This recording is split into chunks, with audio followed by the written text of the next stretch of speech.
fantasy and adventure. On this program, I'll show you how important the special art word spiral can be to your drawings.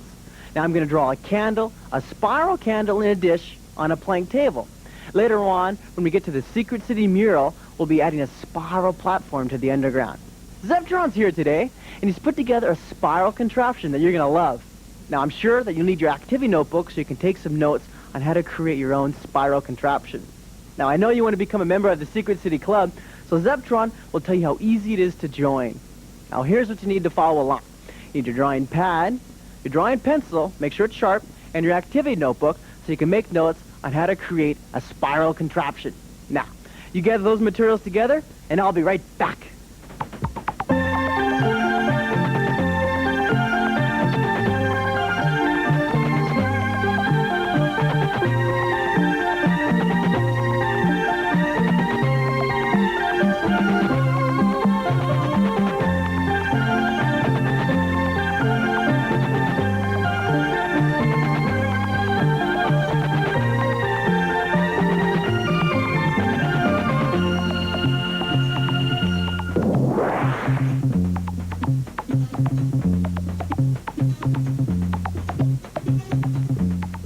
So you're energetic today? Are you in a good mood today? Okay, you have your paper on your pencil. We're going to blast across this paper and conquer it and draw three-dimensional drawings. Now today's super special art word to remember is spiral. Now you see spirals all the time. All the old buildings that you walk by downtown sometimes have spirals on the outside on the facade of the buildings, which is the front of the buildings. Animals' tails wrap into spirals sometimes. If you have a cat and dog, you've noticed the tail goes into a spiral. And spirals in a lot of paintings you'll look at. Let's warm up our drawing. Take your hand, loosen your hands up a little bit, and let's draw a spiral. Put your pencil right here and draw a spiral. We'll loosen up with this interesting shape. Draw a spiral. Now watch this. We'll just start with a design and draw another spiral coming down here on the ground. Now this will give you a good idea if you have a blank wall in your secret city, or you have some spot on your piece of paper you want to add a design to. A spiral design is really fun. See, all these art words are like music to your eye. See, they really, or dessert to your eye. It makes your drawing taste really good to your eye. Add another spiral there, and you can group them together. You can draw a vine of spirals, which reminds me that plants are a good example of spiral too. Ivy vines or leaf vines. Another spiral over here. And you can draw a neat design with spirals. Let's warm up a little bit more. Draw some more spirals. Come down through here, another big spiral. Notice how I'm doing some large spirals and some small spirals. And this will get your hand really loose and flowing over your piece of paper and give you nice, comfortable control. Now you can do as many as you want. I'll do a couple more here just to warm up. You see, I like making sure that I'm confident and I'm all ready to blast across this paper. We'll draw one more large one right there. And later on, you can fill in this whole piece of paper if you want to, maybe with a nice S-curve of spirals. You can even write your name with letters made out of spirals. Now let's draw that three-dimensional candle. Let's draw the foreshortened circle, but I'm not going to draw a horizontal foreshortened circle. I'm going to take this foreshortened circle and tilt it just a little bit to make a little more interesting design. Start with a foreshortened circle tilted, and then straight down on the right side and the left side, all the way down. And now I'll draw a foreshortened dish around the base of the candle. I'm going to make the candle go right down into the base. I'm going to warm up, take my hand, loosely sketch in this foreshortened circle, and I'll go back in and draw that line darker so you can see where I drew. See, the candle goes right down into the dish. Now let's draw the thickness of the dish. Start back here. Now remember on the end, what do you do when you draw a double foreshortened circle? You usually stretch out the end just a little bit. Remember on the planet Saturn, the cloud vapors are stretched out on the end? The same thing right here, you see? You stretch it out just a bit on the end. You don't come in really close, but you take your pencil right here, and you stretch it out just a bit. See, straight, almost horizontally out from that dot. Same on this side. Look, it stretches out just a bit. And then darken that in. Now slant the sides, and you can come straight down, but I always like slanting in dishes just to add a little more character to the drawing. Curve the bottom along here. You can take your paper and turn it upside down for this curve because your hand curves much more naturally like that. Draw a wick right here. Draw a nice graceful S curve for the flame. Another graceful S curve. And then we'll draw the thickness of the dish back here. It's almost a foreshortened circle. See how that almost makes a foreshortened circle? Now we'll draw the spiral of the wax design spiraling down on the candle. Do an S-curve right here. Hi, Zevtron. Hello, Commander.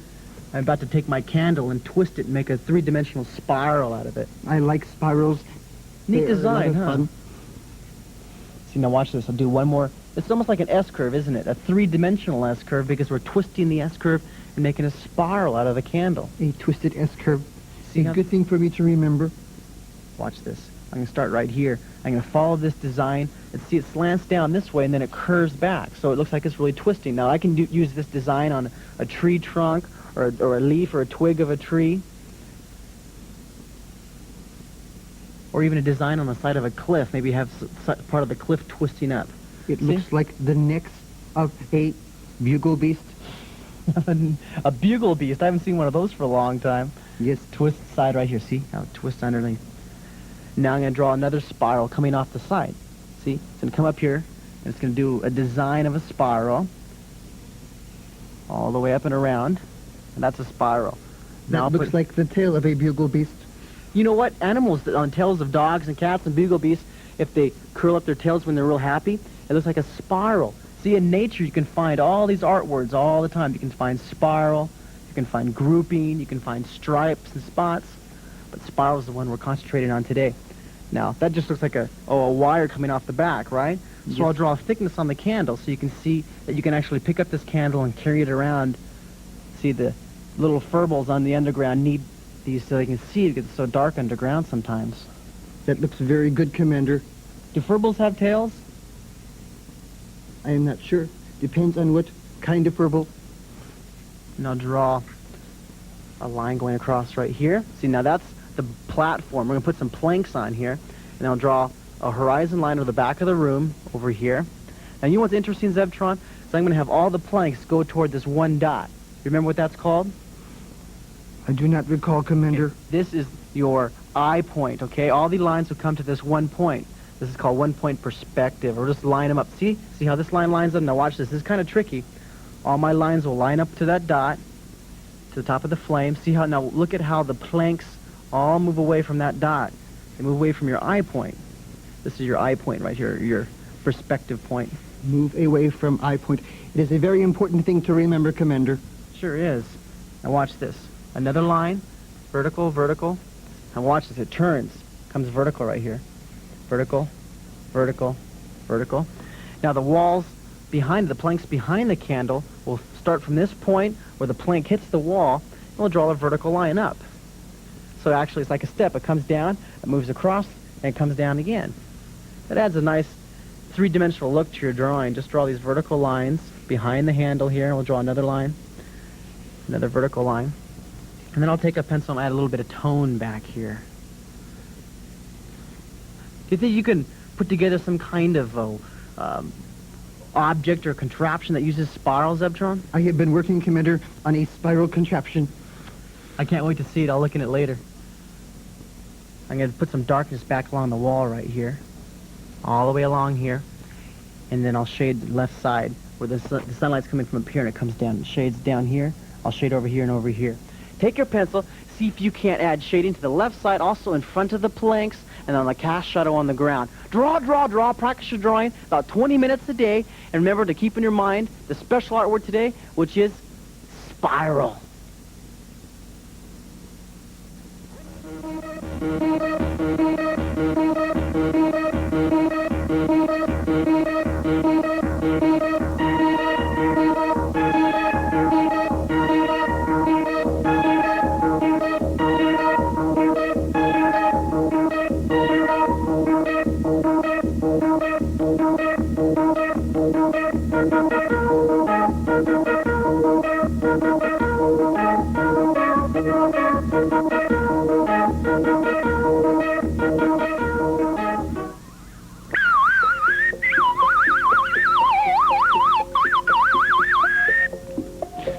I sounded like a two-headed bugle beast. You have never seen one, but that's what they sound like.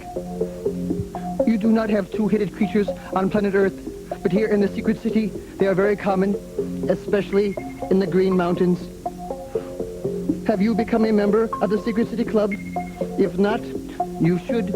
All you need to do is to draw a picture and send the drawing to Commander Mark. Then you automatically become a member of the Secret City Club. This week's activity is of a two-headed beast. Here is Cindy's beautiful drawing of a two-headed creature eating pizza. How humorous. Send your beasts to Secret City Club, Post Office Box 444, Moraga, California, 94556, the United States of America, planet Earth, the universe.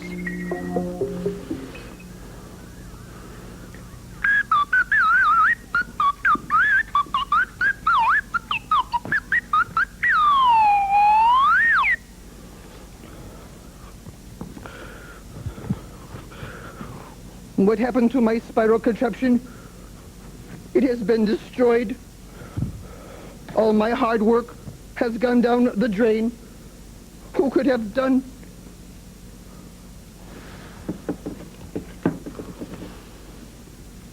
This contraption was destroyed not by a two-headed beast, but by a large green creature who laughs incessantly and gives my ears a headache.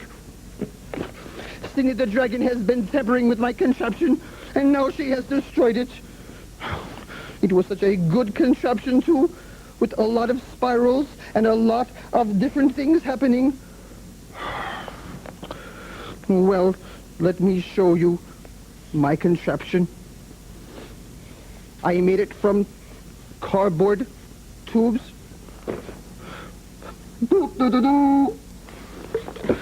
And it was made from tin cans. I carefully cut the edge out and placed tape around the end so I would not cut myself.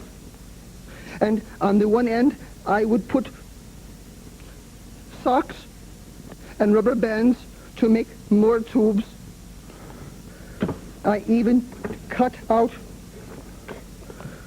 tops of plastic containers to make spiral sliding boards.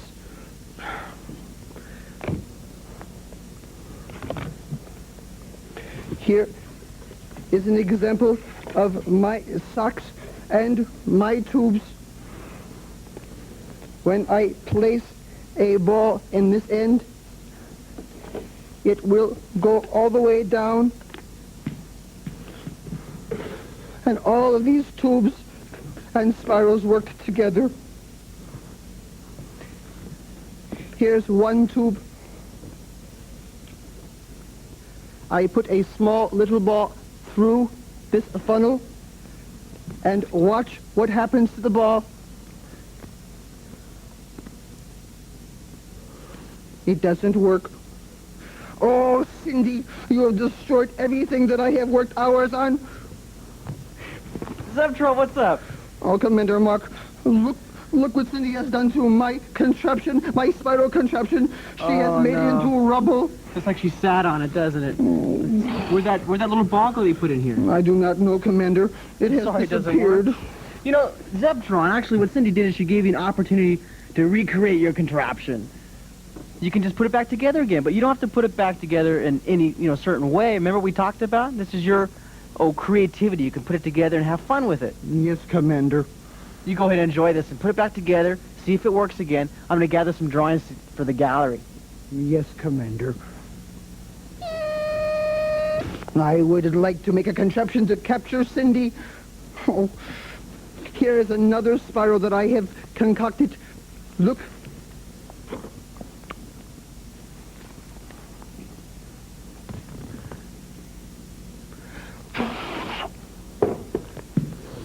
Oh, I wish I could put it back together again the way that I had it, but I do not remember how it went.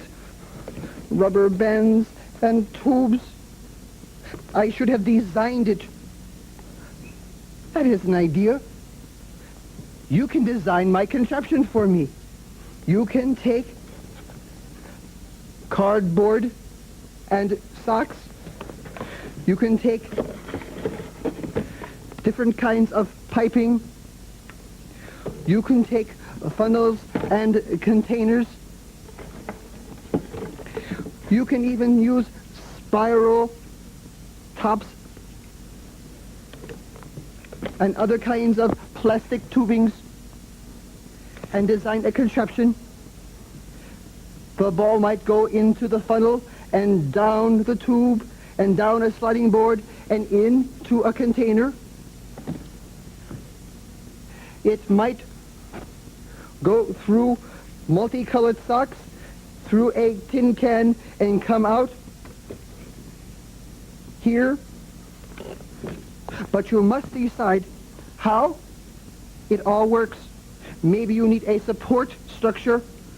Maybe you need wires to hold the structure up, or rubber bands. Maybe you need to tape it onto a chair, or use styrofoam and carefully tape it around. Maybe you need a wooden box to use, but design it first and then create it, just in case Cindy the Dragon should come and play with your contraption and destroy it. That way you can recreate it the way that you had intended to. I think I will create a contraption that will really catch Cindy in her capers.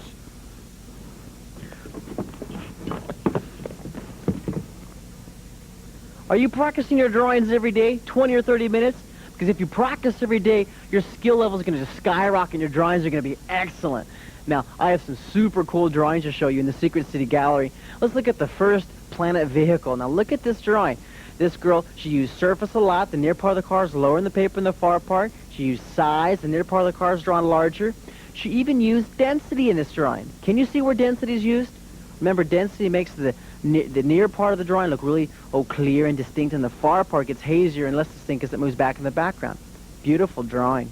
Good job. Let's look at another drawing. Now, 4 students put together their drawings on one piece of paper and sent it in. Look at this. This is Ken's vehicle in the right-hand corner up there. You see, it looks like a hot rod, doesn't it? Big fat tires in the back and smaller tires in the front with shading, cast shadow, foreshortening, size, good control.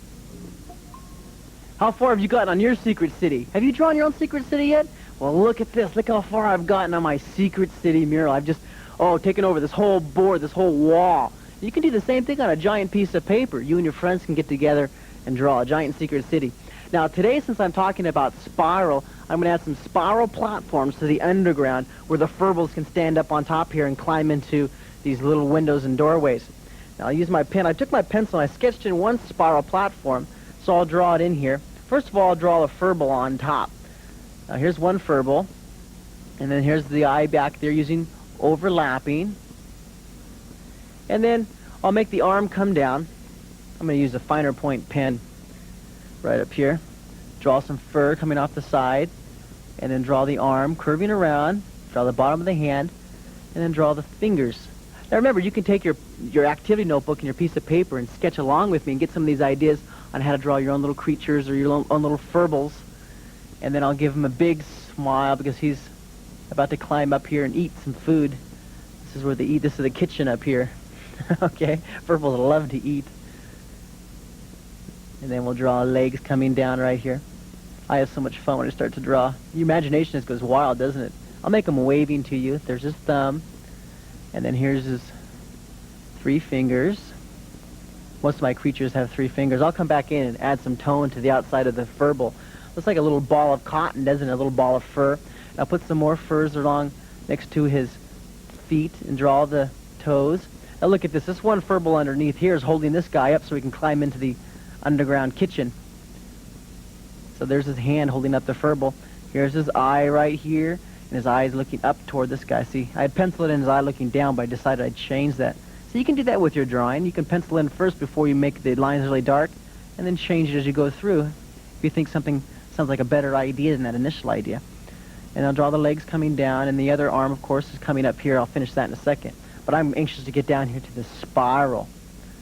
I'll draw the fur around the ankles, and then draw the toe hanging over the end. And I'll draw the fur around the ankles here, and draw the toe hanging over the end on this side.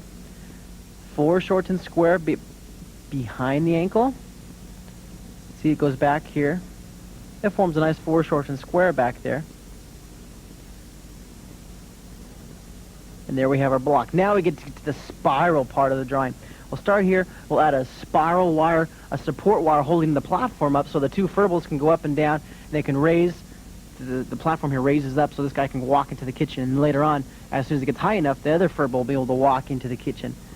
So I'll draw a spiral. Now, I drew two guidelines coming down halfway like a simple table so I can keep the spiral within those parameters, those guidelines.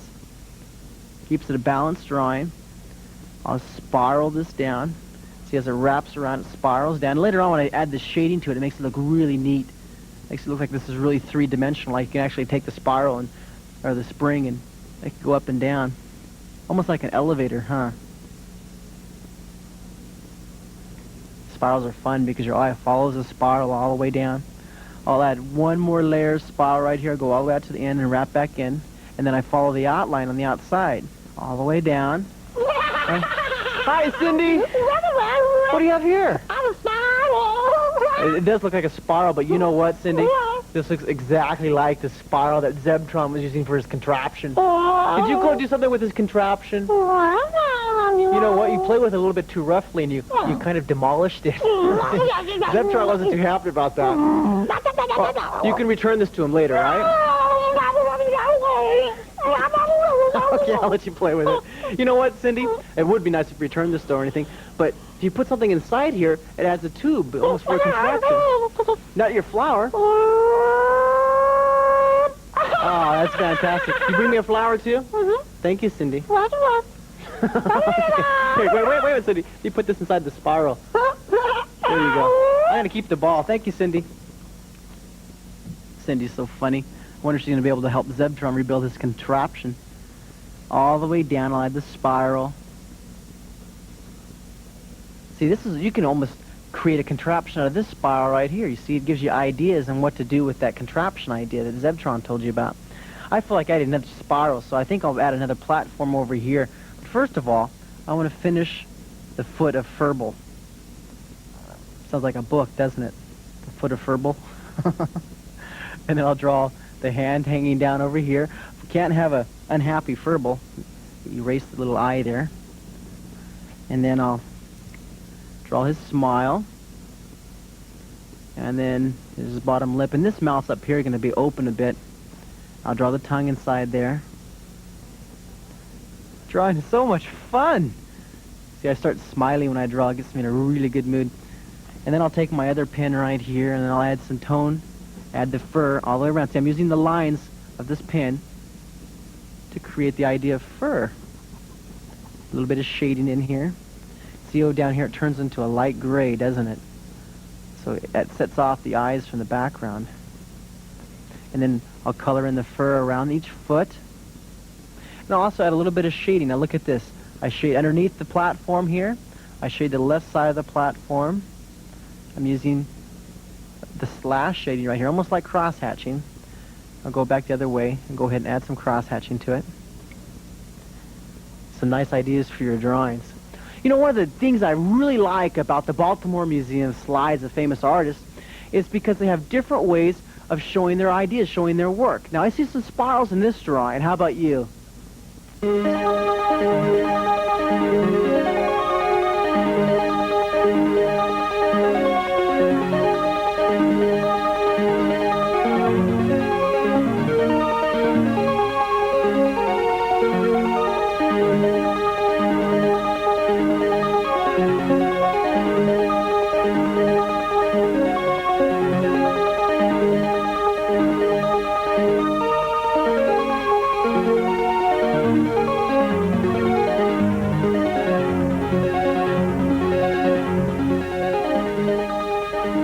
Once you spend some time in your local art museum or you look through your art books, you'll get tons of ideas on how to add these ideas to your drawings. Neat ideas. Just like this spiral right here that you're seeing me draw. You can get these ideas from books or from the museum or from looking through nature. Remember the trees and the flowers and the vines all have these art elements in it. The art elements are like music to your eye, almost like dessert to your eye, huh? Makes your drawing taste better to your eye. I'm adding some shading. Now, see how I'm sitting in the front of the spiral back from the distance here? I'm using shading. I'm highlighting the front, and the back drops back. It recedes into the background. Using shading. Shading really helps make one part of your drawing look closer to you than the other. That's what all these magic words do. They help create the illusion to your eye of drawing three-dimensional drawings. It's easy to draw in 3D, isn't it? It's easy. If you practice your drawings, you learn the magic words, you'll be able to draw really good, no problem at all, because you have all those pencil power words underneath your belt. You can just blast across that paper, be the commander of the piece of paper. Now I'm going to connect the spiral over here to this side. Can't have it just floating in space. So I'll draw this curve around here and have a hook right underneath the washer that connects the roadway. I'll connect the spiral over here. And then I'll add some shading right here. Draw, draw, draw. Practice your drawing 20 or 30 minutes a day. Draw all the time. See you next time.